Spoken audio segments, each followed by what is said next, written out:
Good morning, students. In our last class, we have discussed some of the electrical components and the symbols for the electrical components as well, right?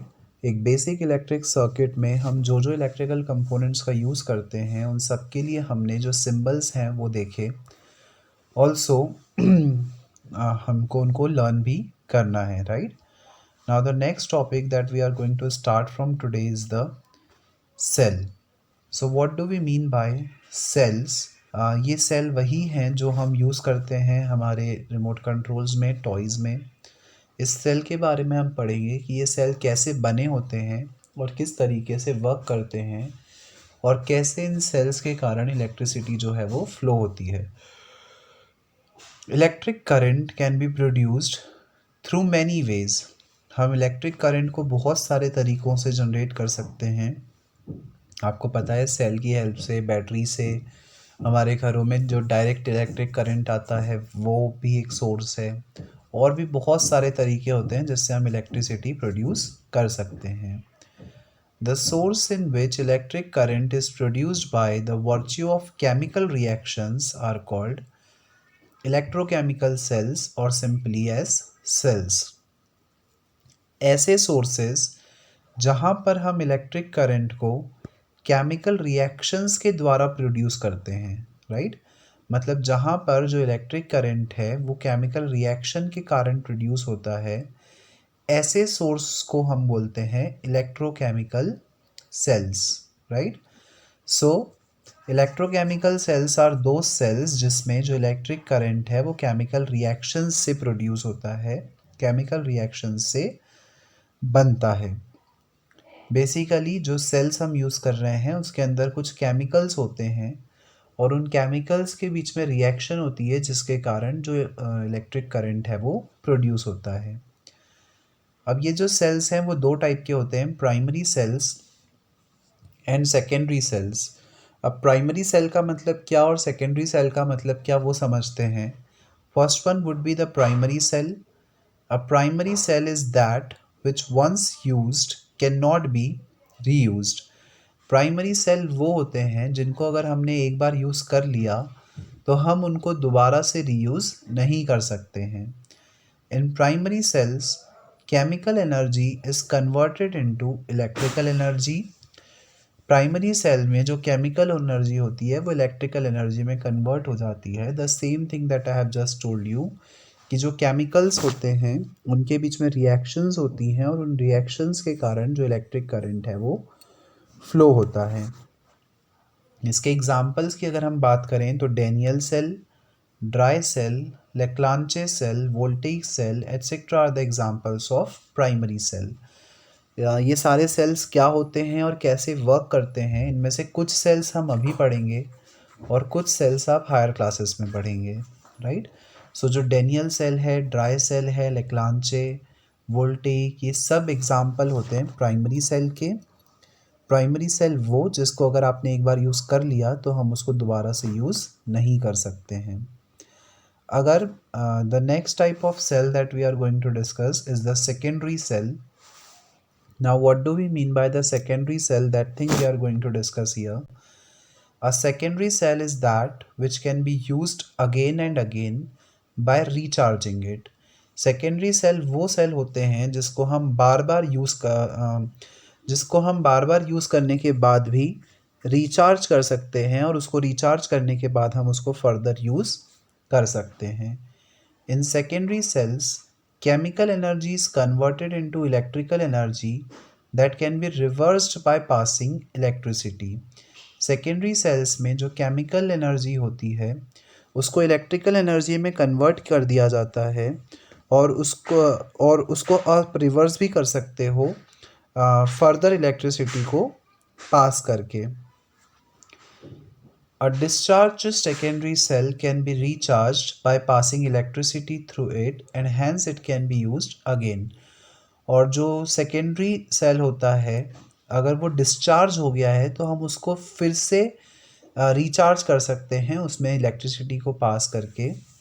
सो एक discharge cell जिसमें अगर मैंने electricity pass कर दी तो वो फिर से charge हो जाता है और फिर से हम उसको यूज़ कर सकते हैं। The secondary cell is also called as the storage cell. और जो सेकेंडरी सेल है उसको हम स्टोरेज सेल भी बोलते हैं, क्योंकि एक तरीके से वो क्या कर रहा है, इलेक्ट्रिसिटी को स्टोर कर रहा है और हम उसको बार बार चार्ज करके उसको बार बार रीयूज कर सकते हैं। The cells used in mobile phones, inverters, cars, etc. are the examples of secondary cells.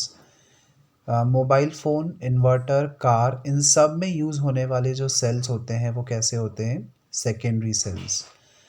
Now the next cell that we are going to discuss is the voltaic cell.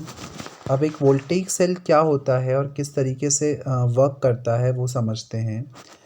In 1796, a scientist of Italy named Alessandro Volta proposed that when two strips made of different metals are dipped in an acid, an electric current begins to flow from one strip to another. So there was a scientist whose name was Alessandro Volta। उन्होंने क्या बोला था कि जब हम दो metal की strips को एक तरीके के लिक्विड में हम डिप कर दें, उसको डुबा दें, तो क्या होगा, बेसिकली ये जो लिक्विड है वो एसिड का सॉल्यूशन लिया गया। सो जब हम उसको एसिड में डिप कर दें तो जो करंट है वो एक स्ट्रिप से दूसरे स्ट्रिप में फ्लो होने लग जाता है, राइट। और ये जो पूरा अरेंजमेंट है उसको क्या बोला गया, voltaic cell. Based upon the name of the scientist who has discovered it, it was named as voltaic cell. The cell which is used in this, the acid which is used in this cell is called electrolyte, and the metallic strips are called the electrodes. जो liquid हमने use किया या जो acid हमने use किया उस acid को हम बोलेंगे इलेक्ट्रोलाइट, और जो मेटल स्ट्रिप्स आपने ली हैं उनको आप बोलोगे इलेक्ट्रोड्स, राइट। सो इलेक्ट्रोड्स मेटल स्ट्रिप्स होती हैं और जो एसिड है वो बेसिकली इलेक्ट्रोलाइट होता है।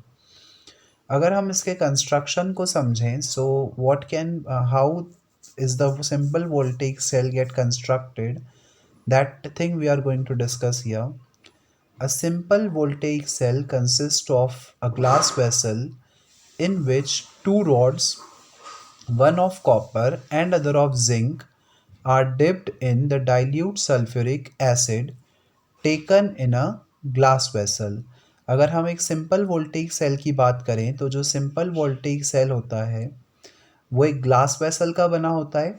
बेसिकली कांच का हमने एक वेसल ले लिया, एक कंटेनर ले लिया जिसमें दो रॉड्स होती हैं। एक रॉड होती है कॉपर की और दूसरी रॉड होती है जिंक की, और उन दोनों रॉड्स को डाइल्यूट सल्फ्यूरिक एसिड में डिप कर दिया जाता है। डाइल्यूट सल्फ्यूरिक एसिड एक तरीके का एसिड होता है। सो हमने कुछ नहीं किया, हमने ग्लास की एक वेसल लिया, ग्लास का एक कंटेनर, उसके अंदर मैंने कॉपर की एक रॉड ली, दूसरी रॉड जो है वो जिंक की ली, और इसके अंदर हमने डाइल्यूट सल्फ्यूरिक एसिड जो है वो भर दिया। Dilute sulphuric acid is called electrolyte. जो डाइल्यूट सल्फ्यूरिक एसिड आपने लिया है उसको हम क्या बोलेंगे, इलेक्ट्रोलाइट। और कॉपर और जिंक की जो रॉड हमने ली है उसको हम बोलेंगे electrodes. When the two electrodes are connected through a wire, chemical reaction starts and electron starts to flow from zinc rod to copper rod। जब हम इन दोनों इलेक्ट्रोड्स को एक दूसरे से कनेक्ट कर देंगे तो क्या होता है, जो इलेक्ट्रिक करंट है वो फ्लो होने लग जाता है एक इलेक्ट्रोड से दूसरे इलेक्ट्रोड की तरफ, राइट। सो हमने बेसिकली जब दो इलेक्ट्रोड्स को कनेक्ट कर दिया तो उसकी हेल्प से इलेक्ट्रिक करंट जो है वो फ्लो होने लग जाता है उस वायर के through. Electron starts to flow from zinc rod to copper rod, और जो इलेक्ट्रॉन्स हैं वो जिंक रॉड से कॉपर रॉड की तरफ फ्लो होने लग जाते हैं। और जब इलेक्ट्रॉन जिंक से कॉपर की तरफ जा रहे हैं तो जो इलेक्ट्रिसिटी है वो कॉपर से जिंक की तरफ जाएगी, क्योंकि हमने पढ़ा था कि जो इलेक्ट्रिक करंट है वो इलेक्ट्रॉन्स के फ्लो के अपोजिट डायरेक्शन में फ्लो होता है। Copper rod is called positive terminal and zinc rod is called negative terminal of the cell. जो कॉपर रॉड है उसको हम पॉजिटिव टर्मिनल बोलते हैं सेल का, और जो जिंक रॉड है उसको हम नेगेटिव टर्मिनल बोलते हैं। ऐसा इसलिए भी क्योंकि जो इलेक्ट्रॉन्स जो इलेक्ट्रिसिटी है वो कॉपर से जिंक की तरफ फ्लो हो रही है, और हमने पढ़ा है कि जो इलेक्ट्रिसिटी है वो पॉजिटिव से नेगेटिव की तरफ फ्लो होती है।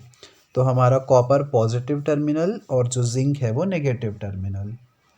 The electric current continuously decreases and after some time the flow of electric current stops.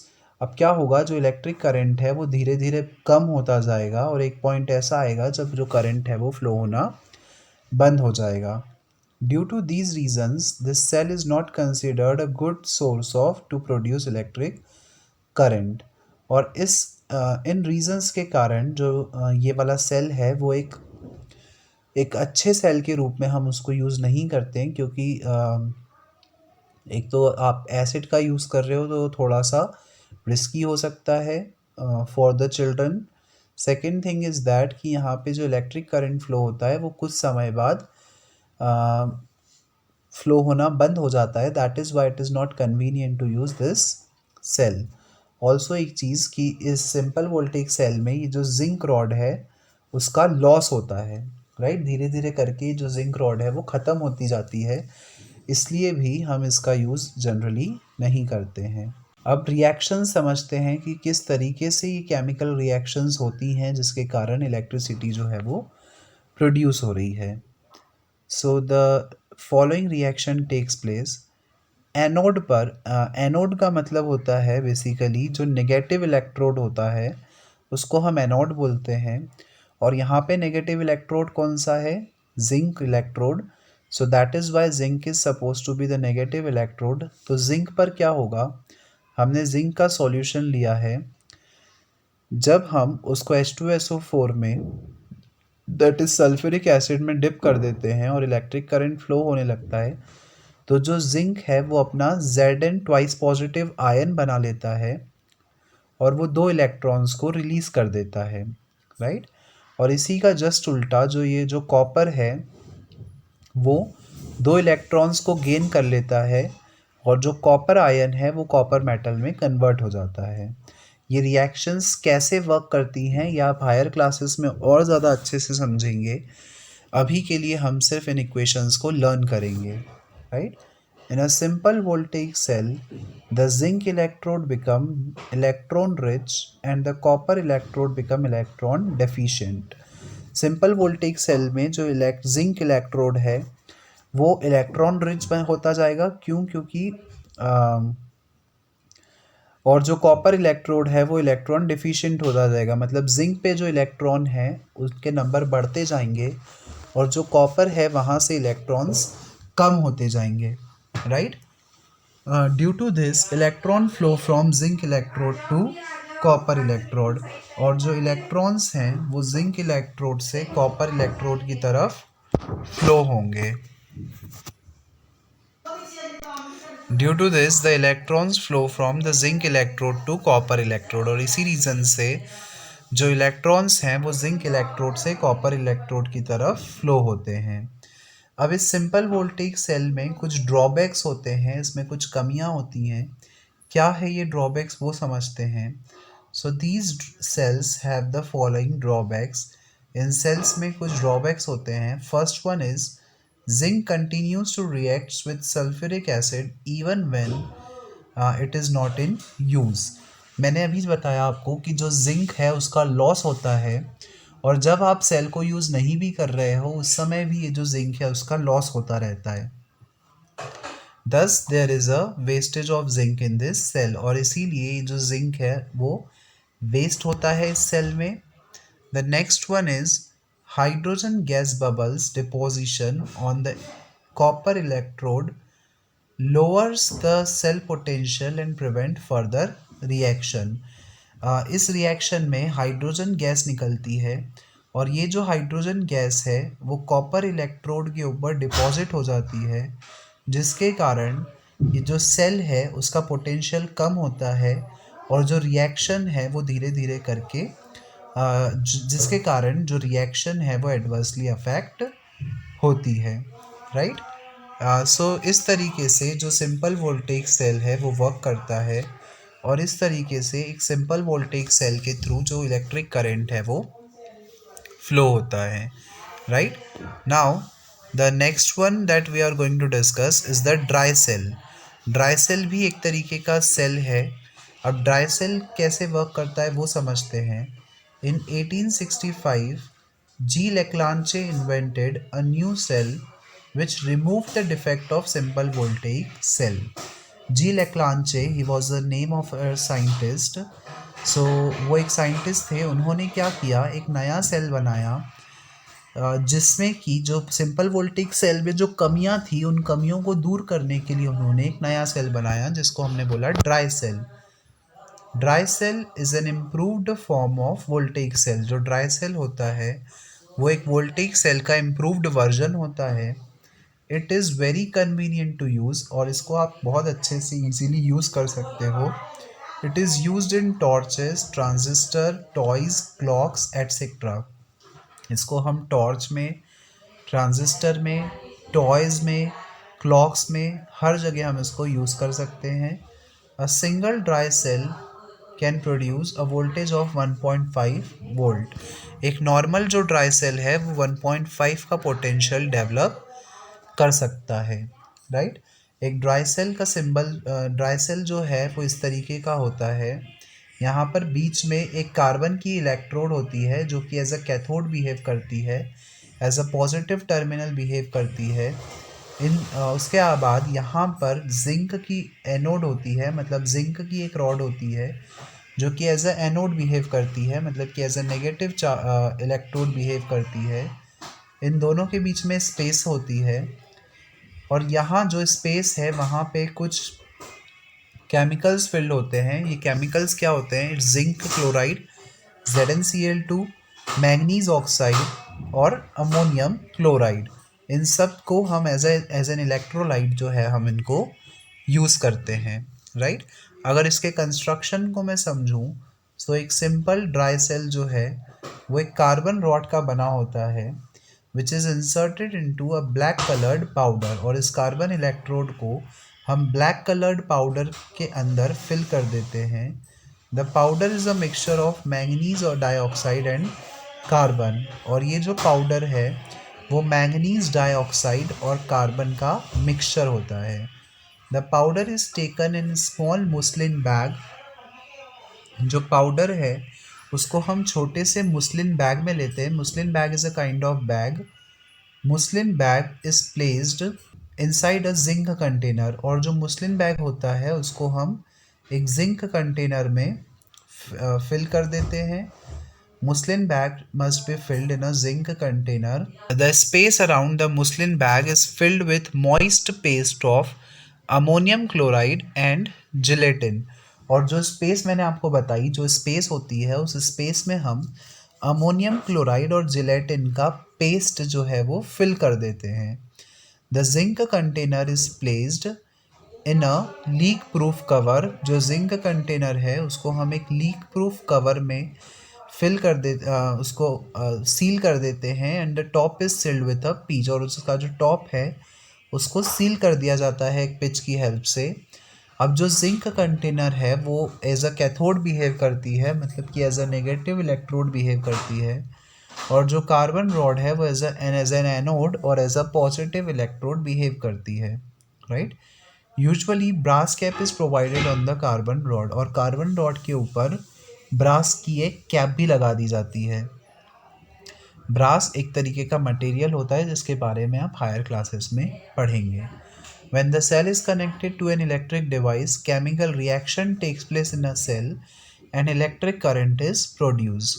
जब भी हम किसी भी इलेक्ट्रिक डिवाइस से सेल को कनेक्ट करते हैं तो जो केमिकल रिएक्शंस हैं वो होती हैं, और उन केमिकल रिएक्शंस के कारण जो इलेक्ट्रिक करंट है वो प्रोड्यूस होता है, right.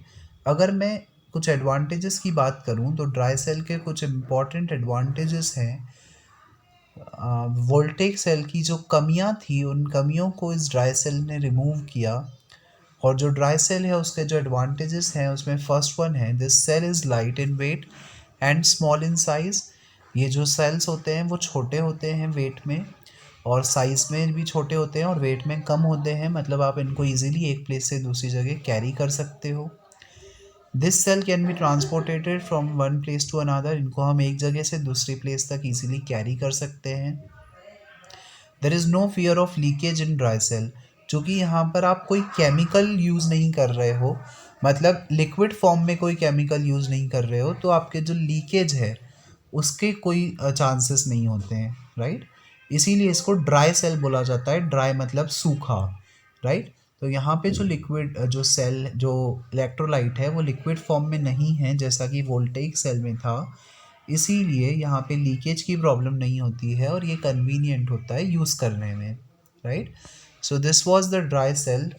So students, today we have discussed the two cells, that is the simple voltaic cell and a dry cell, right.